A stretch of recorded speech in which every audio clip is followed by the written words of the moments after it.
गोपी प्रेम की पागल अवस्था में भगवान के निकटता का अनुभव करती है। सखी सोचती है कि मैं यहाँ मिलने आई, अब मेरे मिलने से ठाकुर जी को कुछ कष्ट हुआ तो उन्हें उन्हें कुछ लज्जा होगी। गाँव की इस ग्वालिन से मैं खेलता था तो नहीं, मुझे मथुरा नहीं जाना। मेरे प्रेम से कुछ न कुछ न्यूनता ही रह गई होगी, इसलिए वे मुझे छोड़कर चले गए।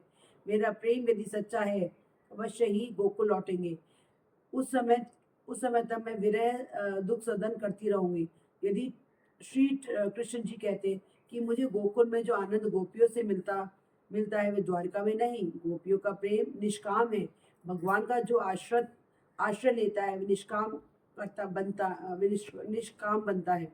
गोपियों की ऐसी निष्काम भक्ति से परमात्मा गोपियों के ऋणी हुए। गोपी प्रेम की महिमा दर्शनीय है।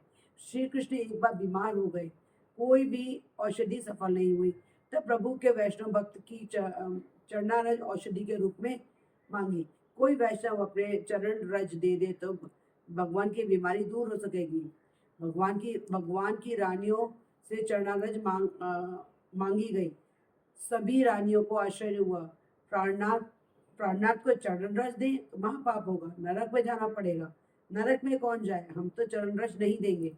दूसरों से भी चरण रज मांगी, कोई तैयार ना हुआ। अंत में बात गोपियों तक पहुंची। गोपियों ने सुना कि उनके कृष्ण बीमार हैं। यदि भले चंगे हो सकते हैं तो हम अपनी चरण रज देने को तैयार हैं। हमारे लिए कोई भी दुख सह हम उनके लिए कोई भी दुख सहने को तैयार हैं। जो अपना कन्हैया सुखी होता है जो अपना कन्हैया सुखी होता है तो हम नरक यातना की भ्रगत लेंगी। उन्होंने अपनी चरण रज दी। श्री कृष्ण की बीमारी दूर हो गई। सच्चे निष्काम प्रेम की परीक्षा भी हो गई। भागवत का फल है कि निष्काम भक्ति भगवान को प्रसन्न करती है। गोपियां जैसे निष्काम भक्ति की आदत डाली गोपियों जैसी निष्काम भक्ति आदत डालो।